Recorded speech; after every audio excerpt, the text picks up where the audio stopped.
చాలా జాగ్రత్తగా వినండి.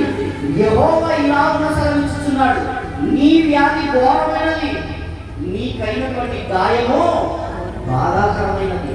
బాధపడుతున్నావు, నీ వ్యాధి ఘోరమైనదే.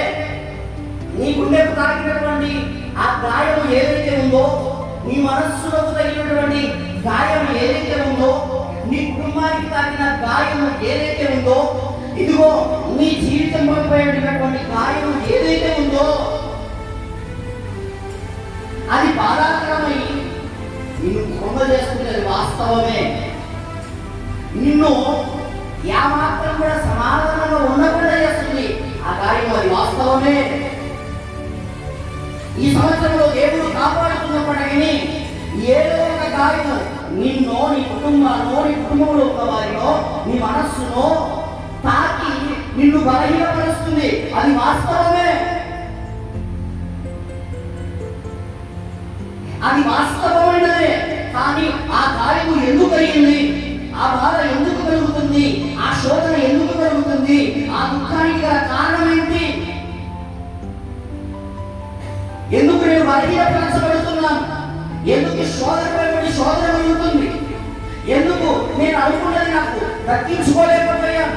ఎందుకు నేను అనుకున్న స్థాయిలోకి నేను చేరలేకపోయాను? ఎన్నిసార్లు ప్రభు దగ్గరికి వెళ్ళి ప్రార్థించినా, ఎన్నిసార్లు ప్రభు దగ్గర మొదలుపెట్టినా ఎందుకు నాకు నెరవేర్పు రాలేదు?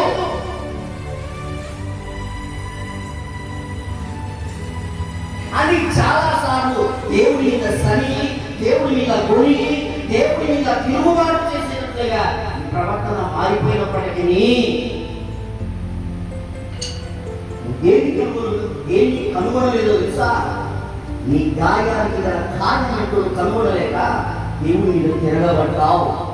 అందుకే నువ్వు అనుకున్నది దక్కలా, నీకు కావాల్సింది నీకు దక్కలా.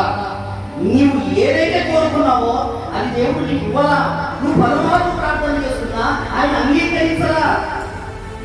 నీవు కనుక గమనించి గుర్తించి, ఈ నా బాధకు గల కారణం, ఈ నా వ్యాధికి గల కారణం, ఈ నా శోధనకు గల కారణం, ఈ నా కష్టానికి గల కారణం, ఇప్పుడు నా కుటుంబంలో ఉన్నటువంటి అసమాధానానికి, అశాంతికి, నెమ్మది లేని గల కారణం ఏంటి అని నువ్వు కనుగొనగలిగి ఉంటే సంతోషవంతంగా ప్రభువును స్తుతించే స్థితిలో దేవుడిని చేర్చేవాడు.